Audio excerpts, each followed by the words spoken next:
Barry, how psyched are you that Garth Humphreys is back? Oh, forget it. Oh, I'm telling you, this is insanity. But here we go.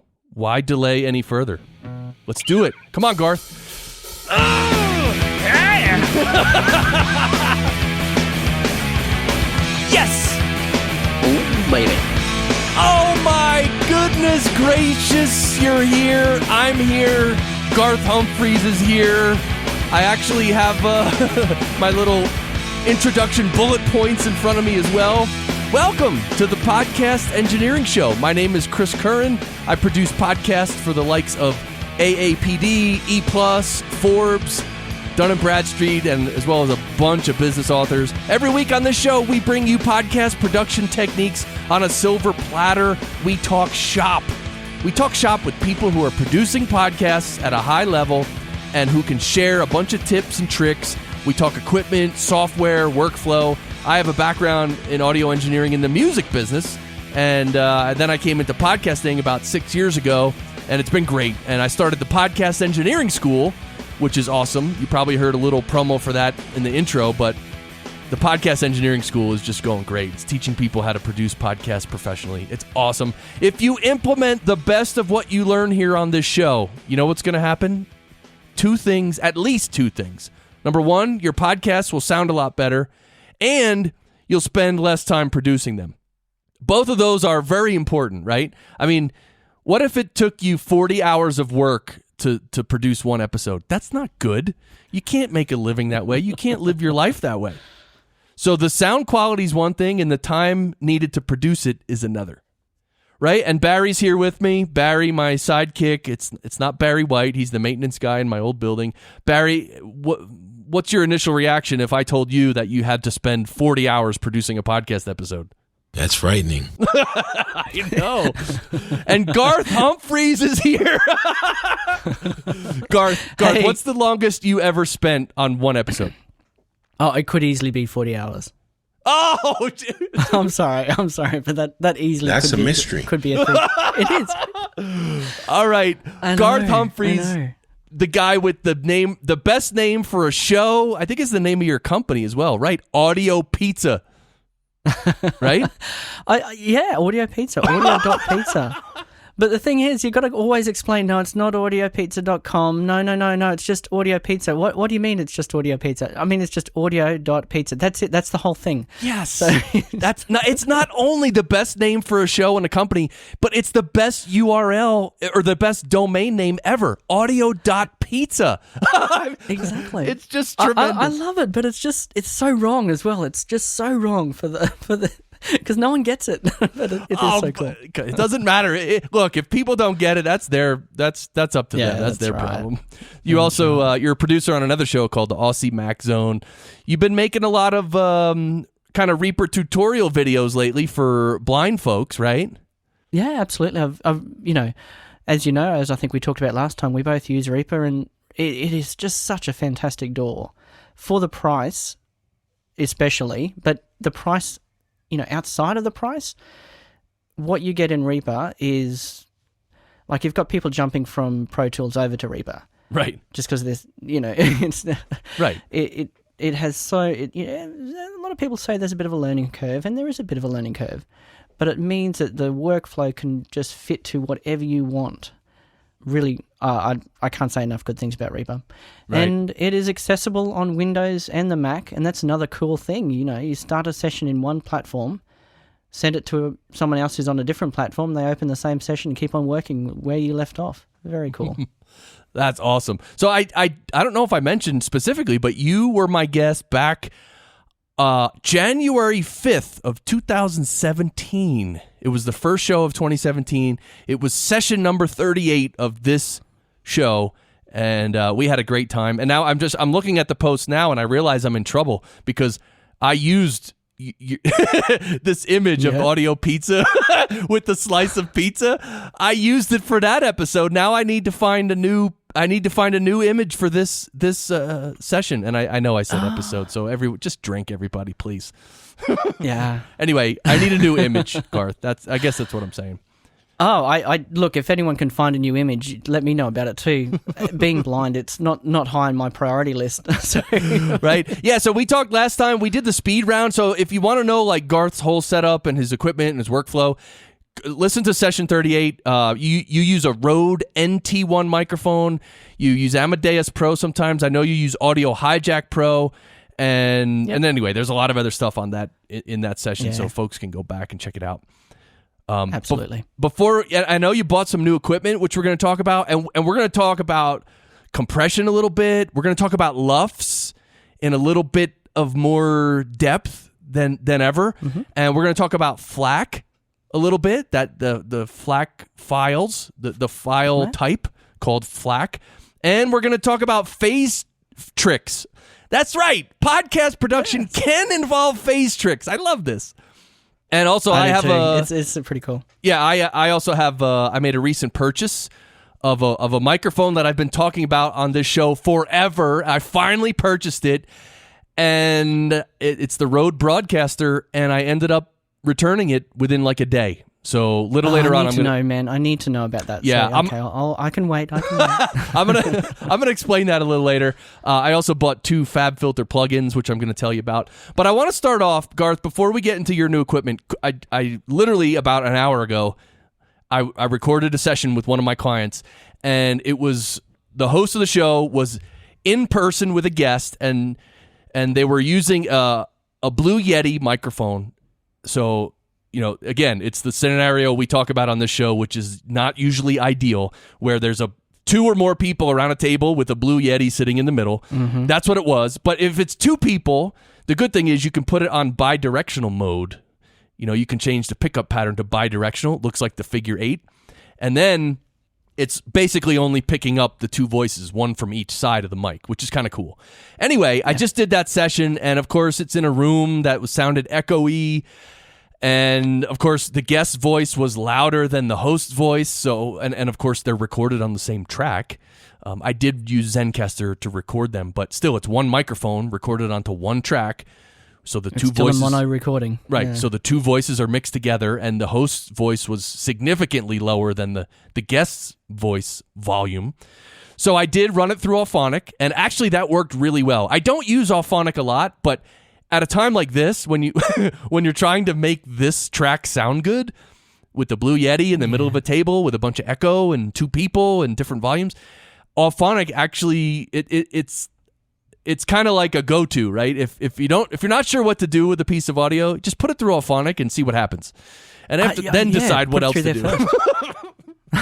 So you're putting it through Auphonic first, yeah? Well, just as a test, I did.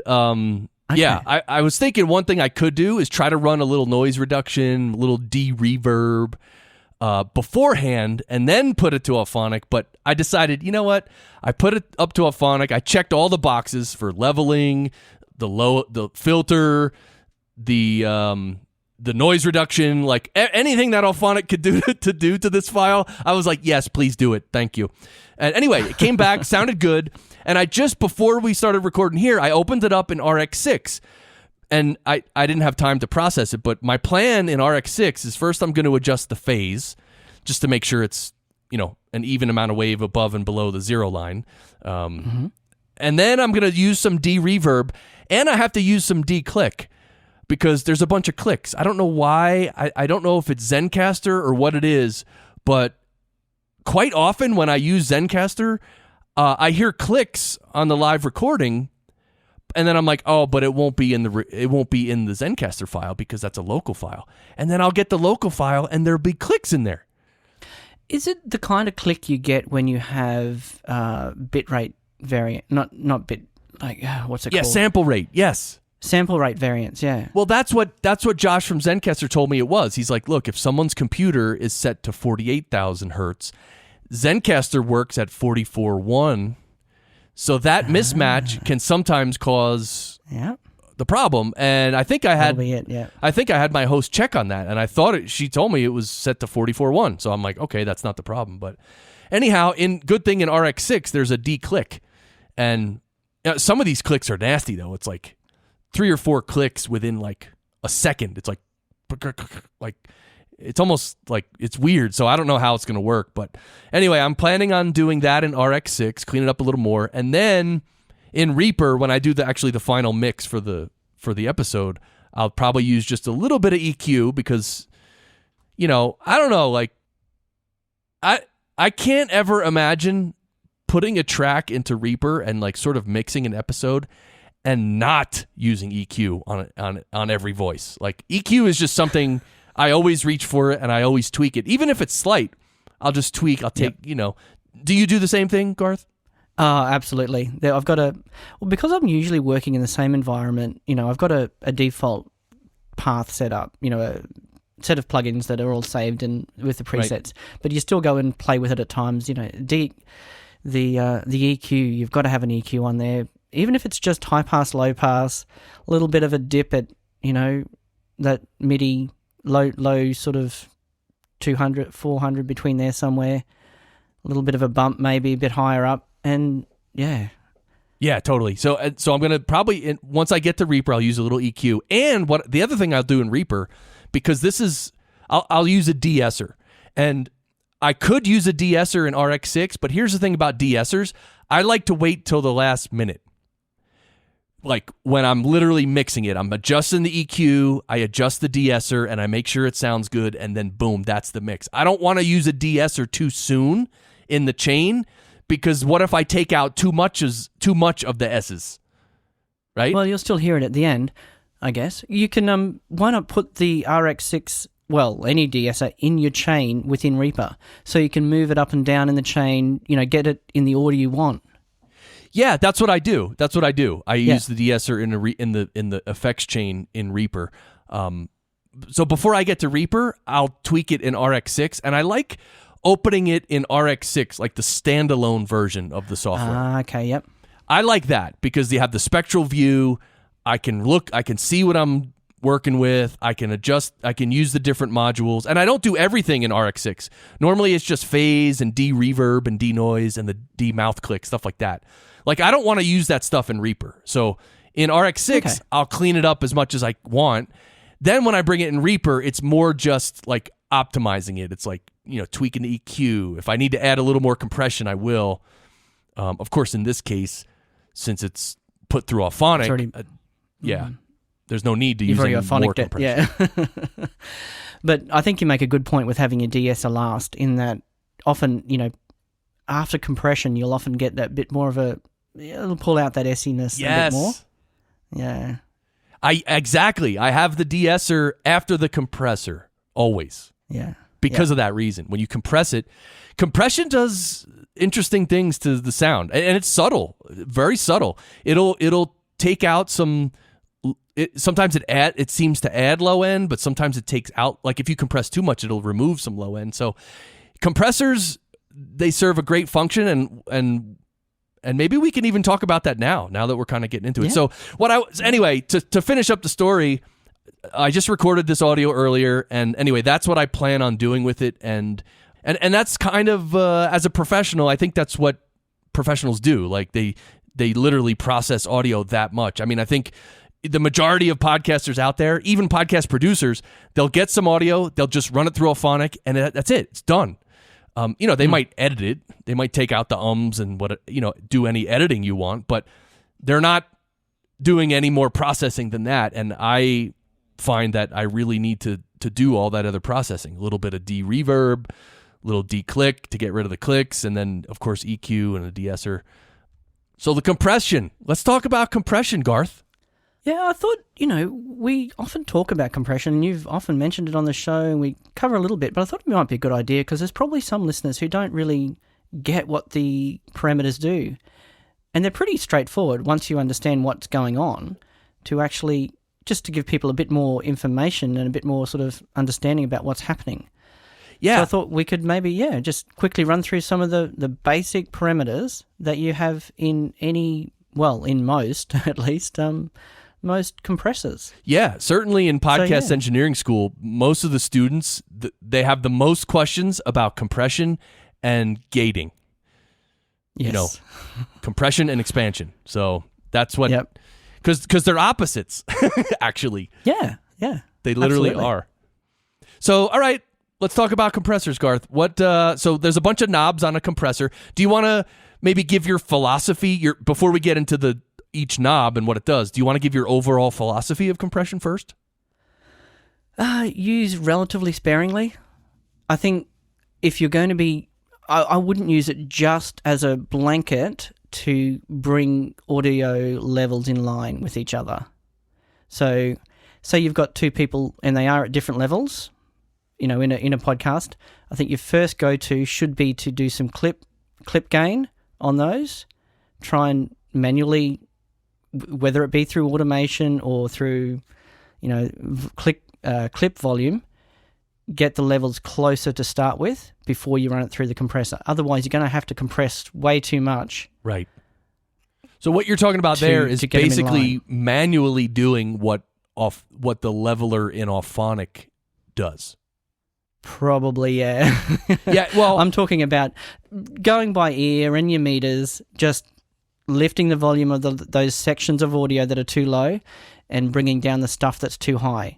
So sort of manually, and you can use volume automation or whatever you like to do it, but manually sort of get it close enough to being level. Right. Rather than going, I've got a loud person, I've got a quiet person, I'm just going to push the compression on that on that loud person to get them down in line with the low person. Right. And I will say that so what the type of track you're talking about there is the type of track I just recorded with two people on the same track where the volume is different.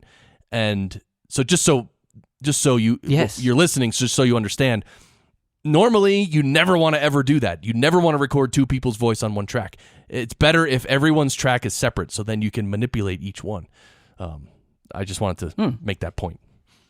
So in a track like that, I mean, and different DAWs will have different ways of doing it, but you can, write in some volume automation to bring the level of those low people up, or you could split them out into separate clips and then just lift the volume of the low person. However you want to do it, doesn't matter. Right. But I guess my philosophy is get it relatively close first, right, before you then put the compression on, and the compression should be on top of that just to, bring it all even more in line without having to do too much work.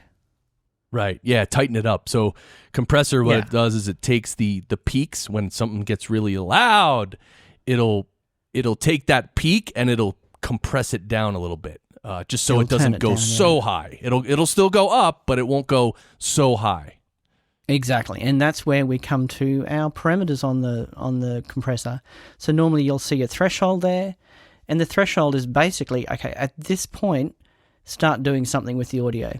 So if you've got a signal and maybe your peak is coming in at, minus 6 dB or something like that, and you might have a threshold then set at minus 10 dB. So because that peak is coming in over your threshold, it's higher than the threshold, you're basically saying, okay, start doing some work on this bit of audio now. So this section of audio that's coming in over 60, that's coming in over my minus 10 dB, I want you to work on that. Compress it, right? And that's all compress it. And that's all the threshold does. It's setting the level at which the compressor is paying attention to that audio source. And so audio coming in at minus 12, minus 18, whatever, it's just going to ignore it.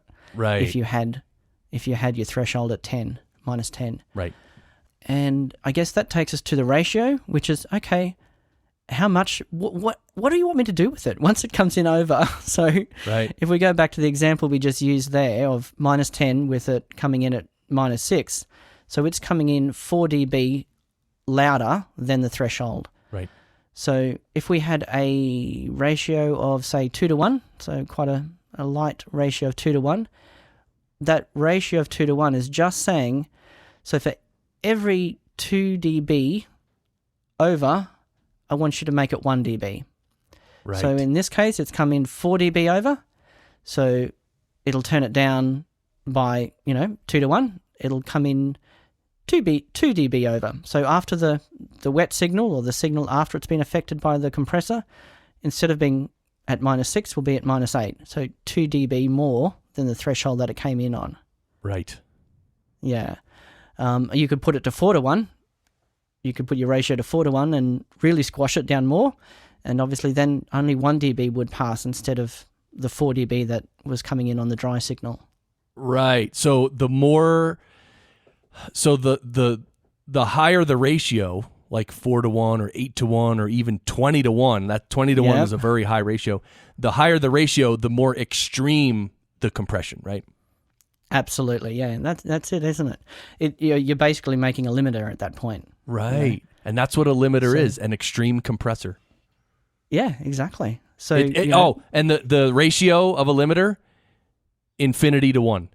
Infinity to 1, basically, yeah. So nothing. You can come in at if you've got Hey Barry, I meant to play this clip. Barry, right? The ratio of a limiter is infinity to 1, right? Yeah. Oh yeah. He knows what he's talking about. He's sure of himself. He really is. Yeah. So in that example we were going before, it wouldn't matter if your peak came in at -6, -8, +2, it'd be saying, well, your threshold's at -10, so that's as loud as that's going. Right. Yeah. If it was infinity to 1, it would just stop at it would not go above -10. Period. The other things I guess we could look at a little bit is your attack and release. Oh yeah. So how quickly do we react? So is the attack obviously. So the volume comes in over the threshold. Do I immediately step on it, or do you let a couple of milliseconds go by to ramp the impact of the threshold? Right. If that makes sense. How quickly does the compressor start acting? Well, how quickly does it go from not acting to completely acting? Right. It does. Right. It goes right. It ramps from the initial point. Well, depending on the some compressors they all work a little bit differently probably, but the general thing is a long attack will mean that it will start working straight away, but it'll ramp up to fully working over that number of milliseconds. Right. So typical attack times are, well, a very quick one would be 1 millisecond. And I think a lot of let me look on my Portico 2 what the attack goes up to. Here, let me look at this here. Wow, the attack on my Portico 2, the longest attack possible is 80 milliseconds. Yeah, that's pretty long. That's pretty long, but I think some compressors might go more than that. So anyway, but so you can have it act within 1 millisecond or 80 milliseconds, or again, some compressors might even be 100 or 200 milliseconds. Yes. And I think, I guess the example they often give is if you were compressing a snare drum, you might want some of that initial snap, or that initial transient to come through in the mix. Right. You want the punch of that snare drum, but you do want to still tame the volume of it a bit. So they'll have a longer attack there. Right. Whereas in your vocal stuff, you're probably more likely to have a relatively short, maybe 15 or something like that, I don't know. Probably everyone's got their ideas, and it probably depends on the voice and yada, yada, yada, but, you're probably more likely to have a shorter attack time. Yeah, the attack time on voices, human voices, it does affect, it's very subtle, by the way. When you change it from 5 milliseconds to 80 milliseconds, you're going to have to listen to really hear the difference. But the difference, make much difference. One of the differences that I observe is the like when you say transients, like transient or P words, podcast, like the first, it's like the word podcast, the first part of that P sound. If you set your attack really short, it'll crush that first little part of the P. But if you put it at 80 milliseconds or 100 milliseconds, it'll let more of that P go through. So it's interesting. Some people, when they speak, they're more sharp, and some people are softer. Like maybe they, instead of saying podcast, they say podcast, and the P is not so. They don't emphasize the P so much as other people. So that's why you can a different attack time will work better. So, but that's really splitting hairs right there. Yeah, that's right. I tend to just leave mine on whatever, I think I got it set to about 15 or something like that, and I just leave it there because, that seems to work okay. Yeah. I typically, from I'd say 20 to 35 is the range is a range I would use. Because when you get around 30 or 35 milliseconds, you start to let enough of that transient through that you can hear it's a little more crisp. But if I don't want that crisp, if someone's really too crisp already, I don't want to let it through. So then I'll crank it down to 20 or 10 or whatever, 5 or 1. All right, then we have release. Release, which is the opposite, basically, isn't it? It's just how long do you want it to take to stop working completely after the volume's fallen below the threshold? How long does it ramp back up to not working anymore, not applying that ratio? Right. And release times typically tend to be a lot longer, don't they? Yeah, they can be. So let me look on my Portico 2 here. All right, release times I can choose on my Portico 2 are the fastest release is 100 milliseconds, and the longest is 3 seconds. So 3 seconds is 3,000 milliseconds, by the way, just so you know. So, yeah, the release has, in my experience, the attack definitely affects the sound of the audio, but the release affects the sound more, in my opinion. Yeah, well, you're going to get that sort of pumping sound if it's not right. The compressor working and not working, not working. It'll be coming in and out too often. Yeah, and also if you have so one of the ways I define compression is in terms of in your faceness. Like how in your face is this voice, because the more you compress something, it brings it closer to you. It brings it more in your face. And so the release time affects that a lot. If you have a quick release time, like let's say 100 milliseconds release time, the voice will be right up in your face. But if you turn the release really long, like 3 seconds, which is 3,000 milliseconds, even though you're compressing it, the voice is not going to be right up in your face. It's going to be a little further away. It'll still be compressed and it'll still be powerful, but it'll be a little further away. And you can really try this. You can just mess with the compressor and hear the difference. I don't think I've ever tried a release time that long. That's amazing. I'll have to give it a whirl. I just have never tried to go that.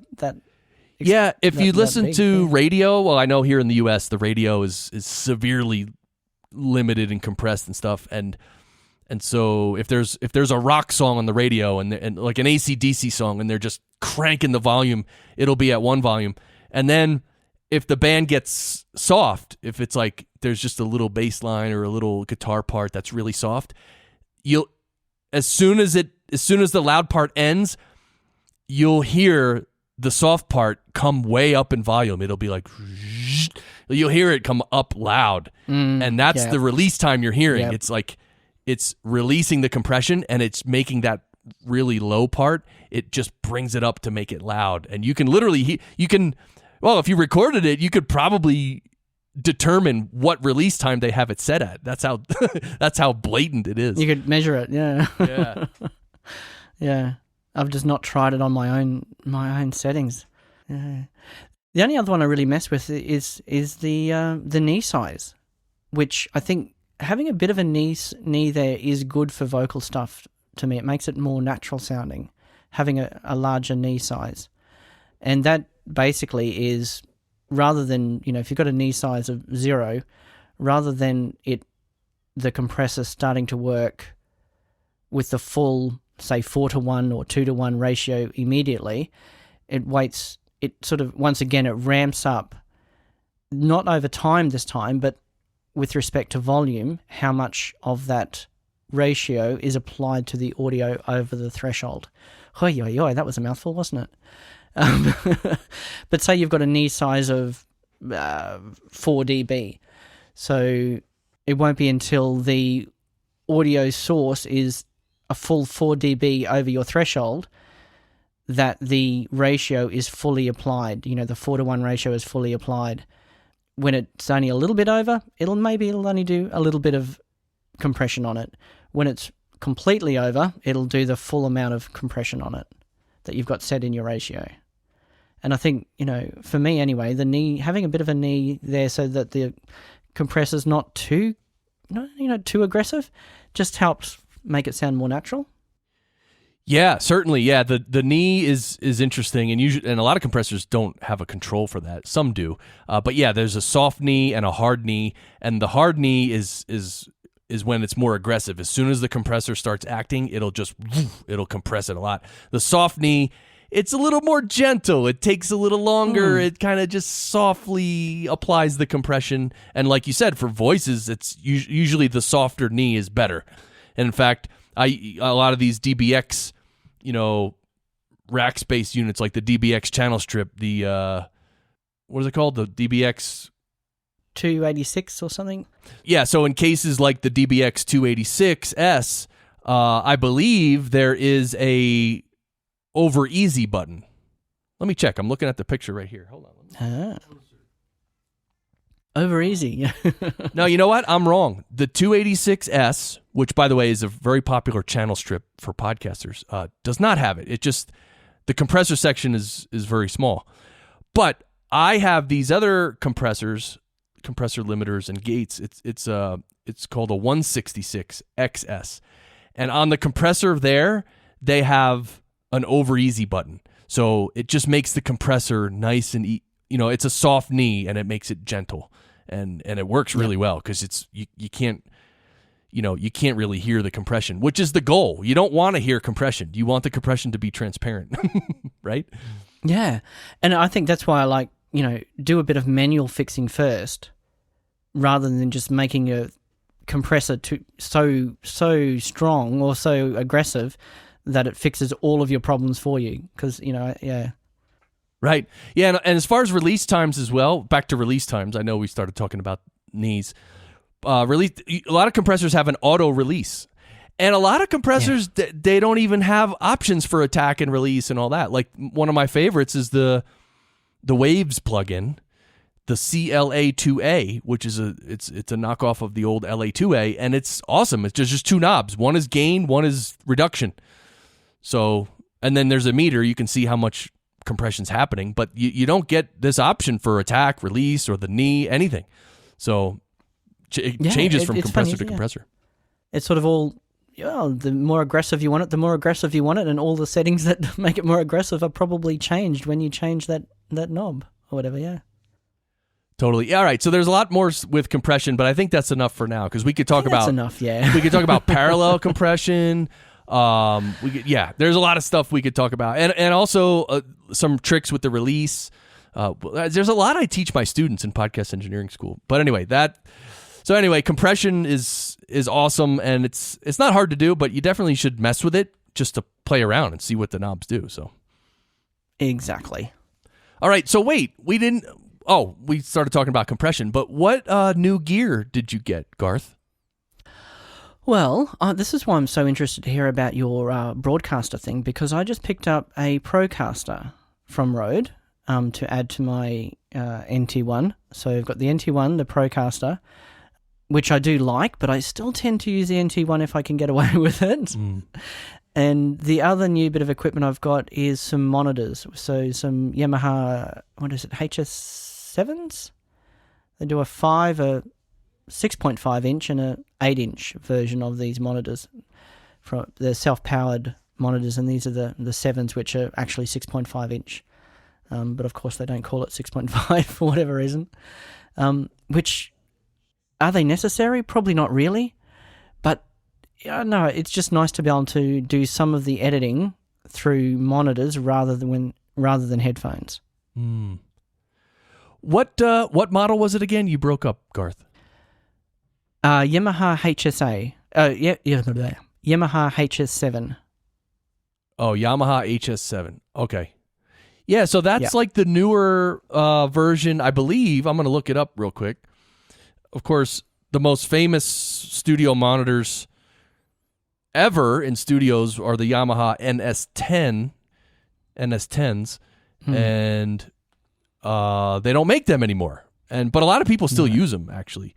And yeah, so now I'm seeing the picture. These are like the newer version of that. So yeah, and yeah, they make you got the 6.5 inch, woofers. Yeah, they do make an the 8 middle inch. one.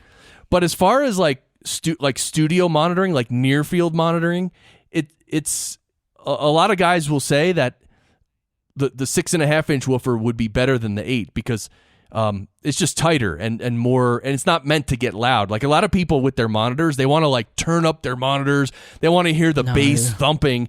And it's like, no, dude, for near field monitors, that's not what you want. You don't want them to thump. You want to hear very clearly what you're hearing. That's all. So that's it. Yeah. And particularly for podcast editing, I don't need lots of bass stuff there. I'm going to probably roll most of that off anyway. So, what's the point? Totally. So wait, so you got your speakers and you hooked them. So how was it hooking them up? Easy? Yeah, straightforward. The 2i4, I've got the Scarlett 2i4 and it has some balanced outputs. So balanced outputs from there straight into the balanced inputs of the monitors. They're self-powered. So yeah. And then how do you control the volume? On the 2i4, the master volume on there controls the volume. So 2i4 has a master volume knob for the balanced out and also has a headphone volume. Oh, it does. Oh, that is cool. Yeah. So that does my volume. It does that, whether I want to do it on the headphones or through the monitors, I can just, adjust the volume separately. And they're all knobs, they're not digging through menus to change it. They're just knobs right on the front, which I really like. These monitors, I love them. I've never had a pair before, so, I haven't got a lot of context, but these sound fantastic to me. The only thing I would say about them is they're incredibly directional, so you've really got to be sitting in that sweet spot. Right. The high-end stuff is just super directional on these. If you want to hear them properly, you've got to have them set up just so. Yes, yeah, setting them up at the right angles, at the right distance is very, very important. And apparently the right way to do it is 60-degree angles. So it's almost like a triangle. You and the two speakers all make an equilateral triangle. I think that's the optimal. Yeah. Yeah. That's how I've heard it, and that's how I've got it set up. Yeah, and it sounds great to me. Yeah, so I went nutty. I was like measuring my desk. I have like all this artist tape on my desk where at certain points because I measured like what's the middle of my desk, and then I went nutty. And but you know what? You're gonna set it up once, so you might as well measure it and get it perfect, and then boom, you're done. Absolutely. All right, so the Rode Procaster. You said you still kind of prefer your NT1A, but look. Well, it's not an A. No, it's not the NT1A. This is the NT1. Okay. I realized I misspoke as soon as it came out of my mouth. Sorry. I'll let you. No. Thank you for that. It's the Rode NT1. This is a large diaphragm condenser, and it's a vocal mic. It's a real studio vocal mic, which is not usually used for podcasting, but obviously it's a condenser. It's going to sound really good, and if you have a quiet enough environment, you can go ahead and use it. But so how did the Procaster sound to you? It sounds good, but I'm just used to the sound of the NT1. That's the main problem. And I know it's not, I haven't, at the moment, I've probably got you up too loud in my monitoring. I just remembered that I should have been turning that down a bit more. The NT1, I think I said this last time, I'm not really recommending it for podcasters because it's not necessarily the right mic. Right. As soon as the kids get a bit loud outside or whatever, it's not necessarily best. And I thought, being sensible, Procaster would be so much better for what I do normally. And I do actually use it for Aussie Mac Zone. I'll use the Procaster because it's nighttime. There's more activity going around in the house. But if I can possibly, or if I think I can get away with it, I'll stick to the NT1 because that's what I'm used to hearing my voice, I guess. And so even though the Procaster might be more suitable, I'm just used to it, and that's that, That's it. That's it. So, by the way, with the Procaster, hold on Skype. We're connected on Skype, and I got to put myself on Do Not Disturb because I saw one of my friends come on, and I don't want any shenanigans. Yeah. So the Procaster, Travis Hill, who has podcastmic.com, I don't know if I'm sure he's reviewed the Rode Procaster, but I recently heard him say that, one mic that people really like, and I guess I did hear my voice through it from the test drive booth at Podcast Movement when we had all the 10 mics set up. But the RE320 is a lot cheaper than the RE20, and it has a little more high end, and it has a much higher output. And people love the RE320 for those reasons. And it's a good mic, especially if it suits your voice. But Travis Hill said he likes the Procaster better than the RE320. And I thought that's saying something right there. Yeah, it's interesting, hey? Yeah, absolutely. And it's a great mic. But I think with the NT1, it is more flat. It's a more flat mic, whereas the Procaster, and the NT1A for that matter, and 320, they are already EQ'd for, they've already got that sort of vocal EQ on them. Right. Whereas the NT1 that I'm used to is a flatter mic. And a lot warmer too, yeah. Yeah. But yeah, and the great thing, the Procaster over here, because they're an Australian company, they're so cheap. They're like, it was 170 US Australian that I picked that up for, which would be about 150 US, I'd say at a guess. So they seem to one of those mics that seem to be a lot cheaper here than it is overseas. Whereas other Rode mics, I don't see that thing. The NT1 was still about the same price here or the US. But if you've got a mate in Australia and you want a Procaster, let them know, because we can get them a lot cheaper for some reason. Wow. So, Rode is an Australian company. So, do you know where they're based? Is there a chance that Garth Humphreys could go visit their plant and interview some people and check out all the bikes? I'd love to do that. They're about, I don't know, 1,000 away from me, I think. I know. Australia is like... I think from the U.S. we can't imagine how big Australia is, but yeah. All right, so the Procaster, that's cool. So actually, Steve O'Neill, who was on session 66 of this show, he was using a Procaster, and he really sounded very articulate and clean. And I was, So all right, so let me get into. Should I tell my story about the Rode Broadcaster? Yeah, I think it's a good time to do that, yeah. All right, so I'm right now, you probably know I'm using an RE20 from the 80s, and it's great. I love it. Out of all the mics I've tried, this is just a really good one. And actually now I got one of these, what is it called? A repop. It's like a little pop filter from BSW. They make it. It's like BSW literally makes it themselves, and it fits onto RE20s and RE320s and stuff. And it's a little metal. Hey, just to interrupt there. Sorry. Yeah. BSW in Australia? Yeah. Beer, wine, and spirits. It's an alcohol shop. No! Wow! Wow, a lot of podcasters would like that, actually. Wow. Sorry. So anyway, I had to throw that in. Yeah. Yes, that's good. So instead of having a piece of like a foam windscreen stretched over the front of my RE20, now I have this little metal pop filter in front of it, and actually it's brighter. So that means that the little foam windscreen was actually absorbing some of the high frequencies and making it not as clear. So what would happen is I'd be mixing sessions of this show, and for instance, with Steve O'Neill, his mic sounded great, very clear and articulate. And mine, it just wasn't that clear. And even though I would, turn up the high frequencies, it didn't add the clarity. It added a little harshness, and a little clarity along with some harshness. And I'm like, yes, that's not the answer. So for so long, everybody's been talking about the Rode Broadcaster and the fact that it's a condenser mic, but it's very directional. And it's made for broadcasting, so it's not like your Rode NT1 or these other large diaphragm condensers that's going to pick up the kids playing outside and the cars going by and the plane going by. So I thought, you know what, I'm going to do it. And sometimes when you do things in your life, you just somehow know it's not going to work out. I actually ordered it like a month ago, and as soon as I ordered it, they sent me a confirmation, and then they said, oh, well, it's on back order. Okay. And I was like, really?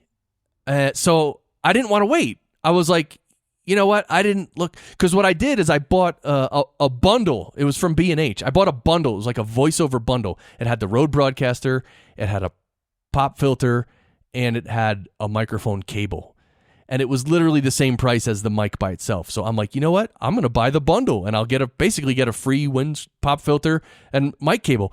But I ordered it, then it was on back order, and I'm like, you know what? This isn't right. So I literally canceled my order. About a month later, or 3 weeks later, I was finally, I was hearing more about the Rode Broadcaster, and from many people. And then I was like, you know what? I'm going to order it.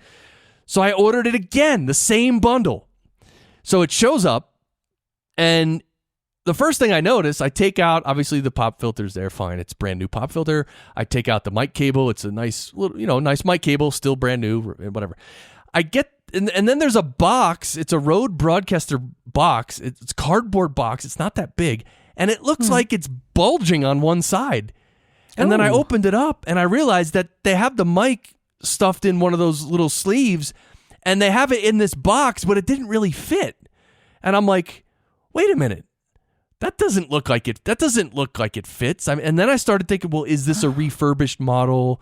Maybe the reason they're giving this bundle away for cheap is to get rid of refurbished models, maybe. But I was like, you know what? I don't know. I'm opening it up. I'm like, I'm going to try it. I'm going to do some mic testing here. So I started testing the mic, and the mic clip itself, how it clips onto a mic stand. I was tightening it, and it would tighten, but then it wouldn't. It still swiveled, and I'm like, what? Is there something wrong with me? Am I like having a blonde moment here? Like, am I literally an idiot? I can't tighten a mic clip, and I didn't even ask anybody because I was afraid to ask anybody that they were just going to be like, no, stupid, just do this, and I'd be like, oh. So I literally didn't ask anybody, but there was nothing else to do. It was clearly not functioning. Something was wrong with it. So all this time I'm thinking, you know what? I'm going to hook up this mic and I'm going to record this. I'm going to see, does it sound really that good as everyone says it sounds? So I set it up and I put it up and I record some samples with the RE20 and my SM7B and then of course the Rode Broadcaster. And I'm listening back and it doesn't sound full. It sounds very clear, but it almost sounds harsh. Like there's way too much high frequencies and not enough low frequencies and not enough body. And I'm like, that doesn't sound right. So then I put all this stuff together, and then I looked up online that it's supposed to come in a hard shell case with like foam inside. Like one of those hard shell cases that you could literally take on a plane or put it in your luggage, and it really keeps the mic safe. That's how it's on the website. That's how it said it's supposed to come. So then I was like, well, they put it in a cardboard box. I mean, it was an official Rode Broadcaster box, but it was cardboard. It didn't fit. The mic clip didn't work. It didn't sound right. So I'm like, you know what? I'm sending it back.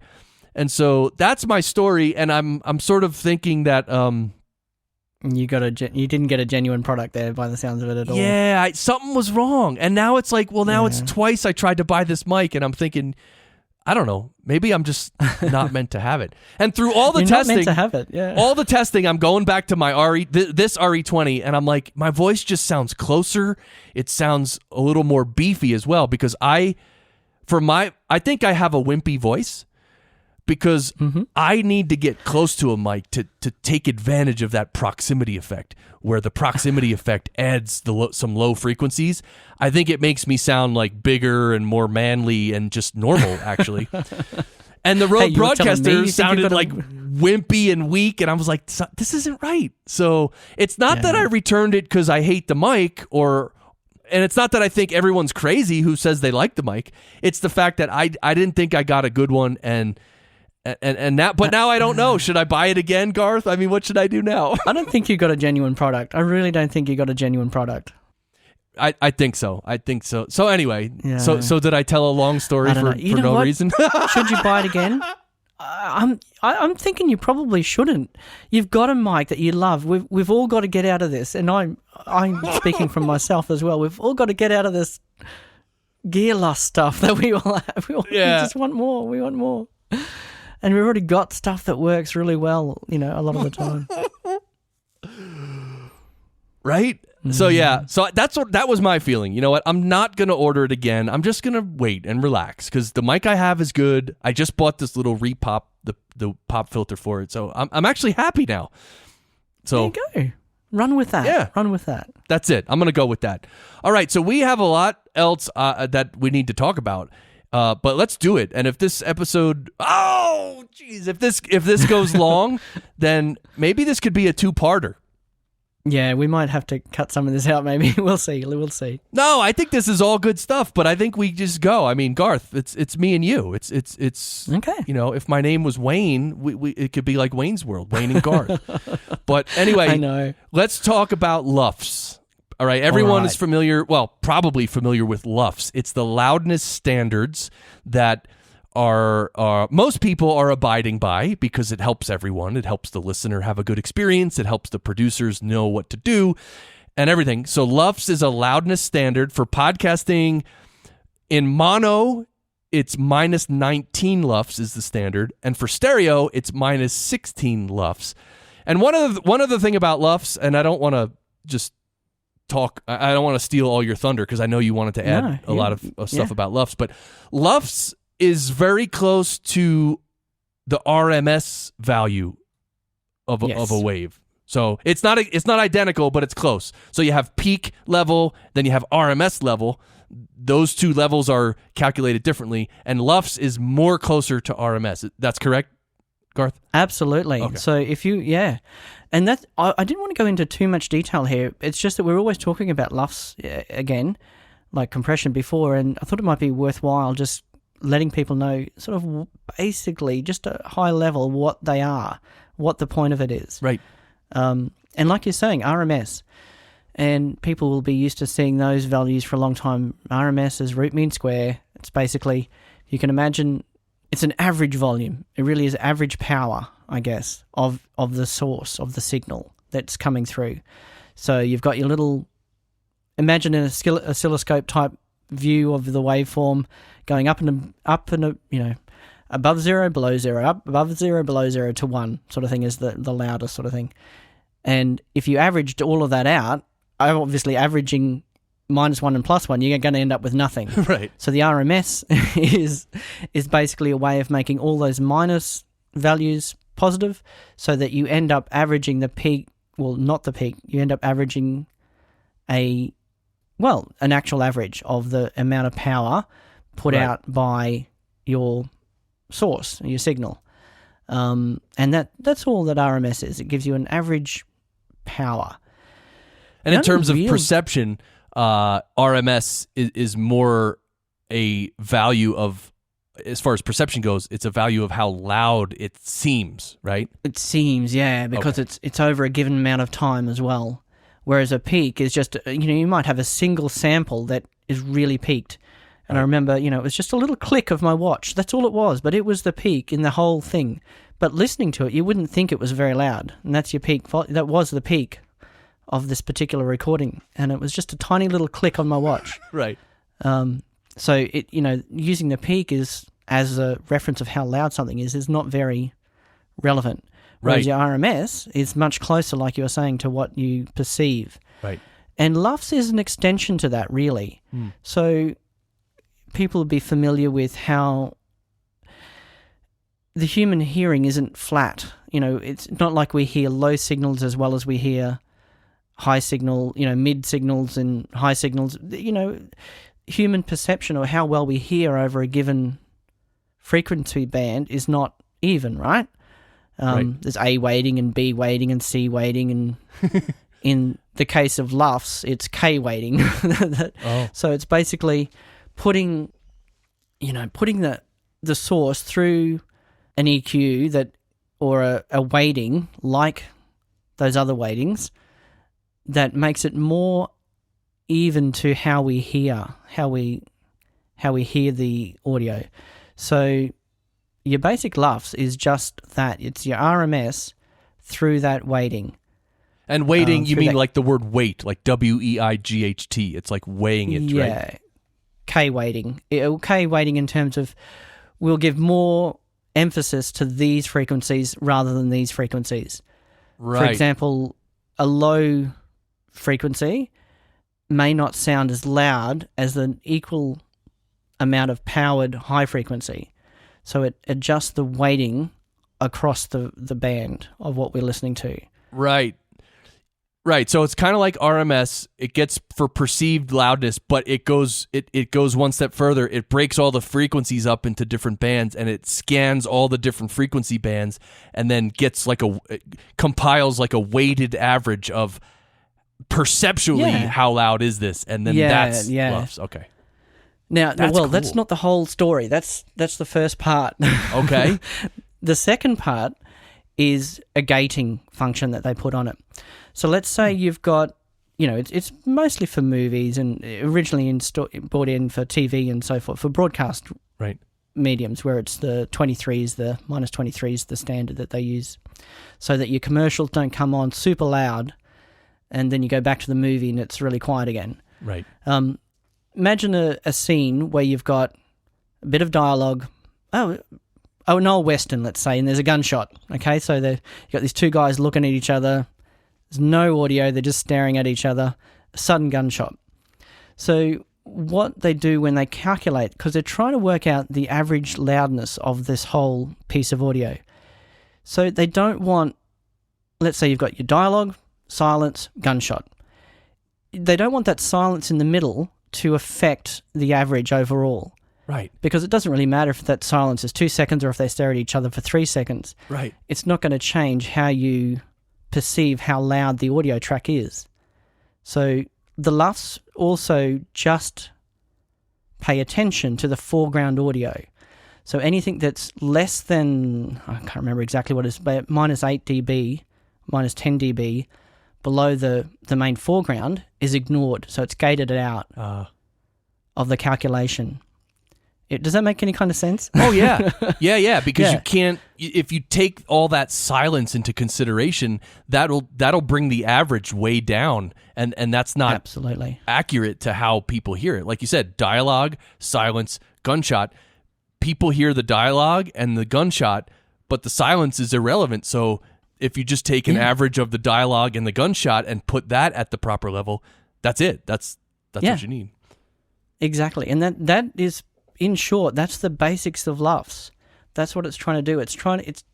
There's never going to be a perfect way to measure how loud something is, really, but LUFS is probably the best we've got so far. Yeah, that's interesting, because I often think in terms of power, low frequencies carry a lot more power. So like like a bass guitar sound, let's say there's a lot of low frequencies. They don't necessarily, unless they're really loud, they don't sound that way. Exactly. So it carries a lot of power in terms of the wave or the recorded signal, but perceptually it doesn't feel that loud. So that's what LUFS does, is like it takes all the frequencies into consideration and gives you an average, rather than just look at the level of the wave, because that's not the full picture. Yeah. It's not, and it part of the standard takes into account 5.1 stereo and the way that we hear stuff from behind us. Apparently, supposedly, I don't know, but an equal volume something behind us will grab our attention more than in front of us, because we're used to, we want to, if we hear a little click behind us, there might be a tiger back there or something. Right. So even though we'd hear the thing in front of us more, apparently our brain will be more stimulated by the one behind us because of the whole flight and fright, the whole fright or flight thing. Right. So they try to take all of this kind of stuff into account with it. So, but for our purposes, I think it's a K weighting plus gating, and basically then it's just the RMS. It's the RMS of that weighted signal with all the low bits, the non-foreground audio taken out. Right. That's I love that. I love that explanation. It really makes it understandable. That's so cool, and it's so helpful. Like I said, when I brought up the LUFS, it's like it's all about the listener, right? It's just making sure that listeners hear everything at the same volume, so they don't get blown away from one podcast to the next or one movie to the next and all that stuff. So cool. Thanks, Garth. Yeah. Flac. I was going to make an Flac joke, but that's probably dumb. Flac is a file format, like WAV, like WAV is uncompressed audio. AIFF files are uncompressed audio for Macs, which pretty soon I'll be buying a Mac. I'm pretty sure for my new production rig, because I'm all psyched about, after talking to Corey Coates last week or last session or the one before, I can't remember. Audio Hijack and Loopback are just amazing. Anyway, but Flac, I love them both, yeah. So then you have MP3, which is a compressed file format, right? Which obviously when you're in production, you never want to use MP3 because it's not high resolution enough. But Flac apparently, and we talked about this a little bit last time, Flac apparently is smaller than a WAV file, but it's still uncompressed. How does that work, Garth? How does that work? I don't know how it works, but it works. Think of it like this, I guess. If you get a Word document, right, you could zip it up, and when you unzip it, you've still got all of the stuff in there. It might get smaller when you zip it, right? But when you unzip that Word document, you're still going to have all your formatting and so forth. That's like a Flac. If you go, say an MP3 is, you zip up your Word document, and when you unzip it, all you've got is plain text. All the formatting and all the other stuff has been thrown away. Right. So Flac is a way of compressing, making the file size smaller, and it's about half the size, I think, roughly. But when it's played back, you haven't actually lost any data. It can be mathematically, it can be uncompressed and have everything there. It's a perfect copy.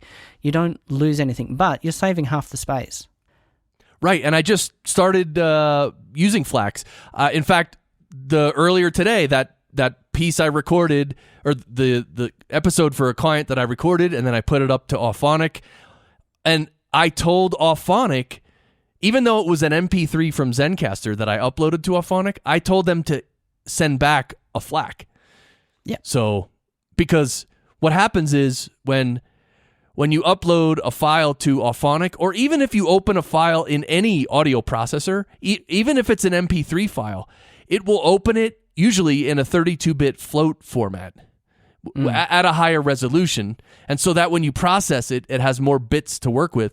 And so when you export it from these programs, you know, even though you put in an MP3, you should export it as either a WAV or a Flac or something, because in the process, right up until you finish working with it, right, because when you'll get it back at a higher resolution, and then of course you're in the middle of production, so you want things at the highest resolution possible.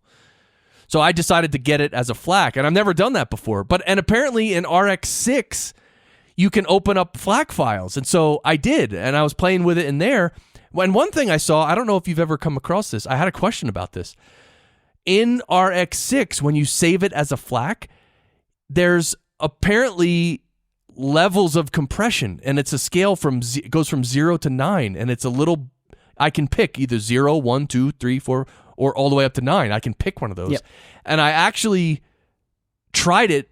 I tried compressing a piece of audio on the 0 setting, and then I tried to compress not compress. I saved it as a Flac on the 0 compression setting, and then I saved the same thing as a Flac on the 9 compression setting, and the difference in file size was almost nothing. It was like minimal. Yeah. It wasn't even like a megabyte. It was like kilobytes or something. It was like nothing. Yeah. So do you know what that is?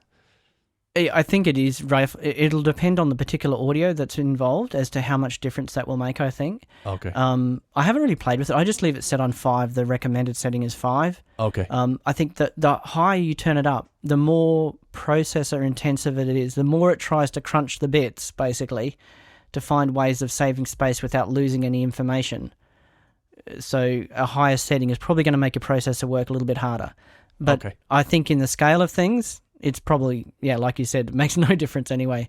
So I just leave it set on 5, which is the default setting, and life's good.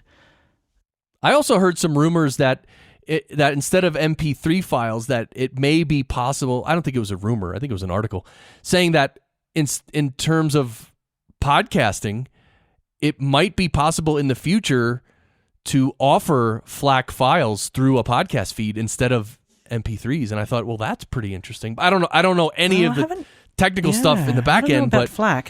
Opus maybe is the one they're talking about to replace MP3s. Oh, Opus. The good thing with Opus, yeah, it's another. Oh, okay. It is a compressed, a lossy file format.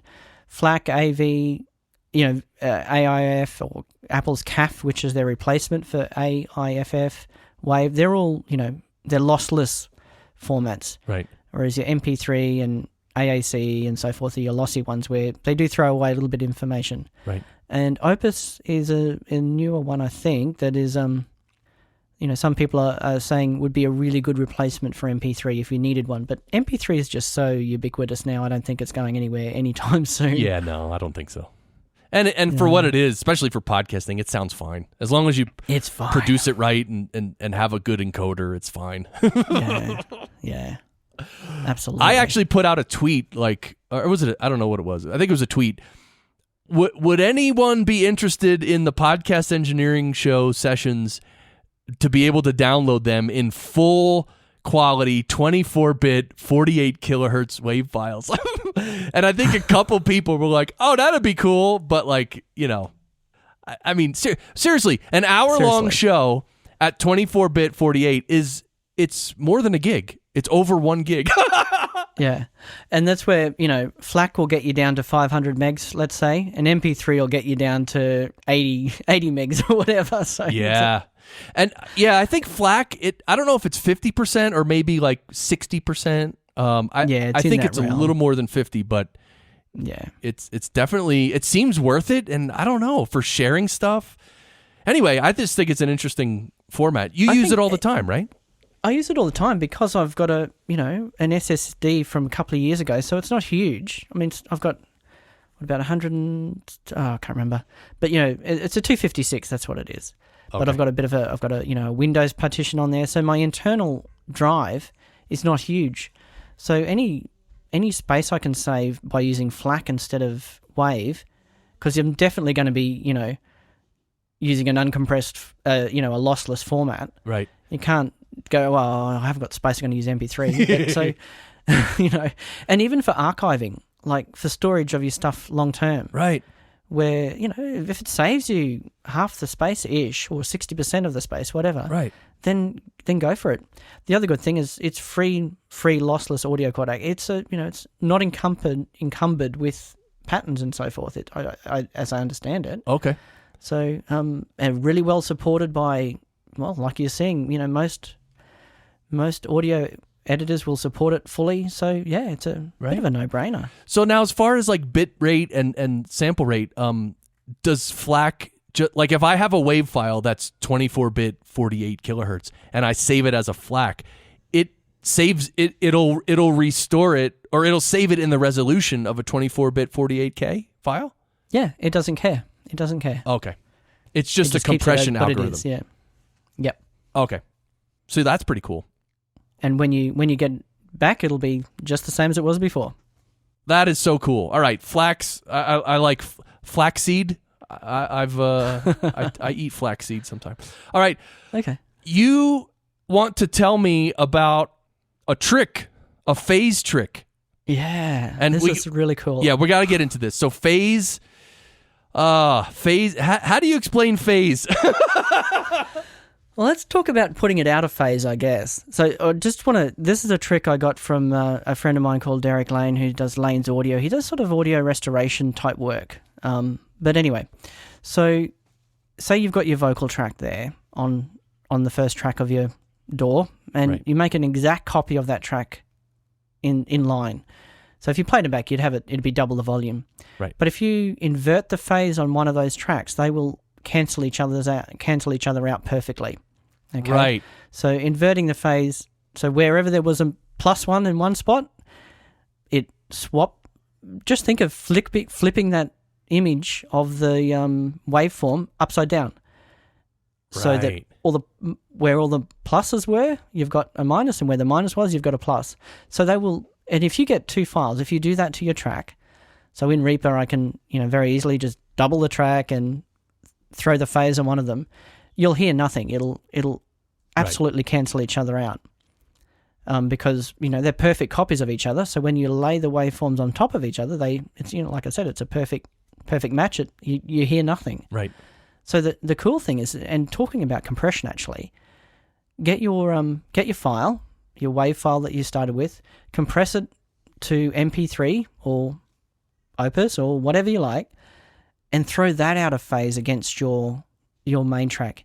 And you'll hear all the stuff that the MP3 was throwing away. All the stuff that's common will still be flipped out of existence. You know, all the stuff that's the same will be out of existence.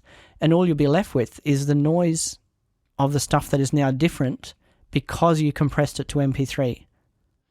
Yeah, so those bits.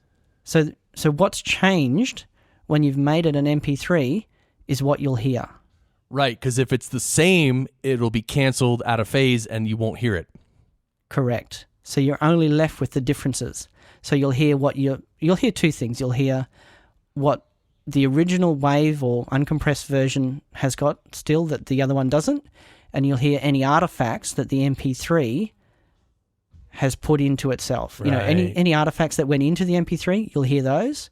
Plus you'll hear the stuff that was in the wave that is no longer in the MP3. So you can also use this with plugins, you know, with, we're talking about an EQ before. Imagine doing the same thing. So you've got the two tracks out of phase with each other, and then go and put a plugin on one of those tracks. So once again, you'll just hear the stuff that you're changing. Right. So if you know, it's just kind of, is it terribly valuable? Maybe not, but it's so much fun. Yeah, no, it can be very valuable, and I'm thinking of I'm thinking there's some plugins where in RX6, a lot of the plugins, like if you're putting a D mouth click on a track, you're using a D mouth click in RX6, you can preview it and you'll hear it with the mouth clicks removed, or there's a little button in the bottom right. It says hear the mouth clicks only. So it'll flip it, and then you'll hear silence, and then you'll hear all the mouth clicks. You'll just hear what's been taken out. Yes. And that's a good way to check. Or am I taking out too much? Yeah. Because you'll hear it. And so you can do that same thing with anything with this trick. Right. And another thing in the Manny Marroquin plugin, Triple D, that's a little different because it has a de-esser in there, and there's a little button that you can click where you'll only hear the little frequency band that you're wanting to de-ess. So it'll be like really tinny and harsh. It'll hurt your ears if you turn it too loud. But that'll play for you what frequency you're actually compressing using the de-esser. So it's a good way to hear what you're actually doing. Absolutely. Yeah. That's a good trick. It reminds me of, I might have told this story once on the show before, but when I was working at Soundtrack in probably 94, and Jeff Buckley was there doing overdubs and mixing his record, Grace. And sometimes when he would do vocals, they would do it in such a way where he would go into the studio. It wasn't a vocal booth. It was like a small room kind of thing. But it was a studio, and it had monitor speakers up on the wall.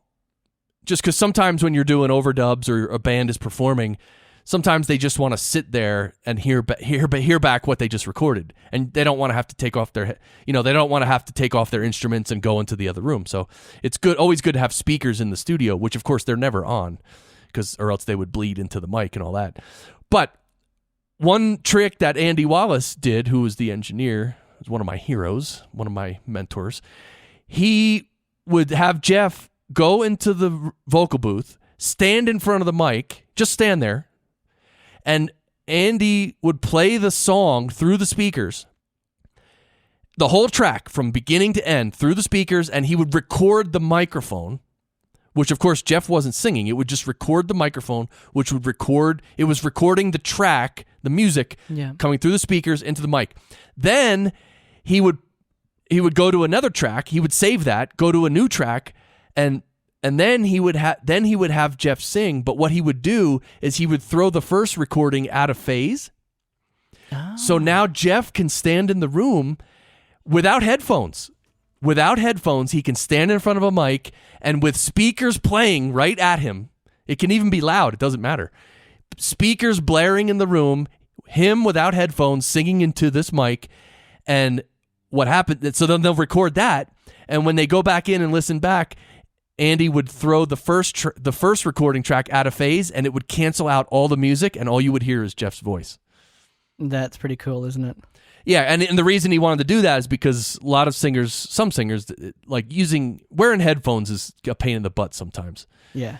If you just want to feel natural and be, whatever, just sing, So that's another cool phase trick. Yeah, that's awesome. That's awesome, yeah. So wait, so this trick of putting tracks out of phase, do you have any practical examples of what you've done with it? I have used it for checking de-essing. I've used it for one of the plugins in RX6 is a deplosive. So I had a track that was particularly bad, and just checking, okay, how much is it getting rid of? The bit with the MP3 stuff, I've checked different levels of compression just to see, how much difference it makes. And other than that, it's kind of fun to play with.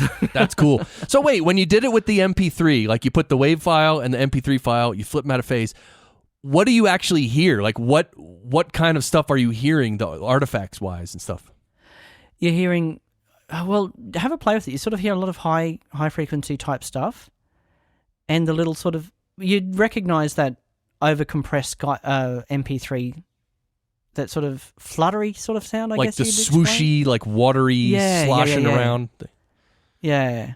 Okay. That sort of sound. So actually, now that I think about it, if you've ever heard, especially, you'll hear this on YouTube a lot. If there's really badly encoded audio, it'll literally sound all like water is running over the speaker. It just sounds all wishy, swishy, and like and really inarticulate and garbage. So yeah, that makes sense. That's what you would hear. Pretty handy. But yeah, it's just a fun thing to do, I think. Totally. But I'm probably a bit weird though, so that's okay. Well, this is what we do, Garth. Me and you, we hang out, we throw stuff out of phase. Barry, do you I haven't asked you this in a while, Barry. Of course, Barry's here with me. Barry, what is your favorite part of the frequency spectrum? The mid frequencies, the high frequencies. What's your favorite? The bottom. Oh, the bottom, of course. And speaking, whoa, baby. Oh, baby. Unfortunately, how we're talking about how the NT1 is probably not the best podcasting mic, and now my son has started practicing cello downstairs. So the nice. Hold on, let me turn up my headphones. Can I hear it? Oh, that's way in the background, though. Yeah, that's not a big deal. That's good. That's good. Not too bad. So one other thing I wanted to mention in this session is the 2 FabFilter plugins I just recently bought. Yes. I've been using the Pro Q2 a lot, and of course, I think I've mentioned it before. It's a little expensive, $180 for an EQ plugin, but it is awesome. Like in a lot of ways. I'm not going to do a whole commercial for it, but very awesome. And FabFilter makes really high quality plugins. And I think they had a sale I know what it was. That because Podcast Engineering School, I got an academic discount for my students and myself. So, which is awesome. And so I went on there and I'm like, oh, what else do they have and how much does it cost? And I actually bought 2 other plugins. One was their De-Esser, and another one was their it's kind of like a multi-band compressor. But the compressor is interesting because you can actually it's a multi-band compressor, but you can like make the bands more narrow or a little wider. And I've played with it a little bit, but it's pretty cool. And the De-Esser, I must say, it again, I only played with it once, but it really sounded like it did a great job de-essing. And I would assume, I forget how much it was. It wasn't as much as it wasn't $180. It was, I think maybe I paid, I don't know what, 60 or 80 or 100 or something. But very high quality stuff. And it's like, I'm trying to remember to build it into my workflow, because sometimes I'll just start doing post-production on an episode, and I'll just use all the plugins I'm using already, and I'll just knock it out. And then, a week will go by, and I'll be like, oh man, I still haven't used my new plugins from FabFilter. Let's see, what does this tell you, Chris? What does this tell you? You don't necessarily need all these new plugins. And I'm I'm not saying that I haven't bought stuff I don't need at all.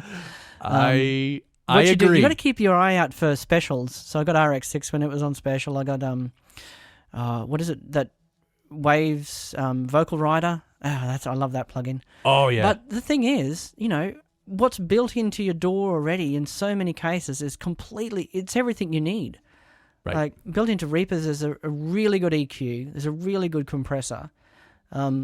Maybe it doesn't have the same presets that some of these more expensive filters have presets or have one knob type things that you have to maybe be a bit more manual and with setting them up sometimes. Right. But just the basic stuff that's built in is so good these days, I think.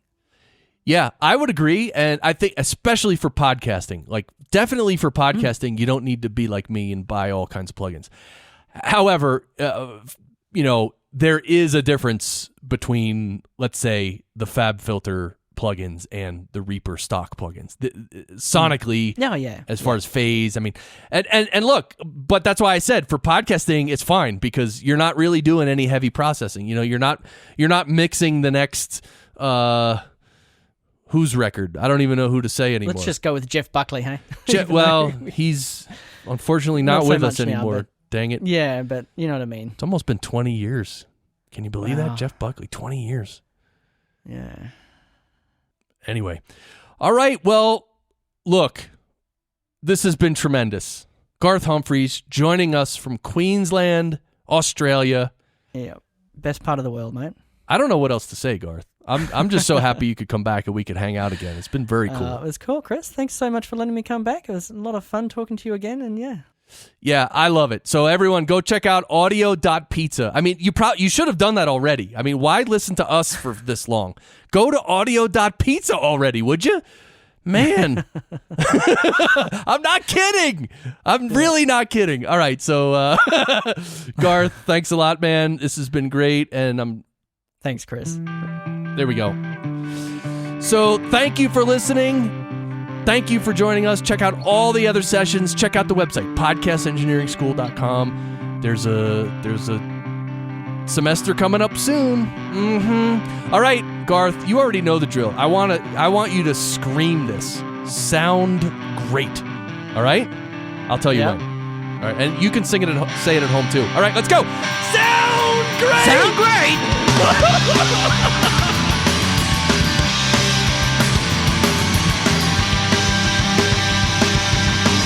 Walk away from me, well, and you can't play that part so well. Why do you play it out on me now? You like to lose control, well, it's quite a feeling, isn't it? Let them float and drift in time now. You tell me that you found something better. How should I respond to that? It's a lie. I don't wanna hear it. What do you want me to say? It's a lie. I don't wanna hear it. You react some everything.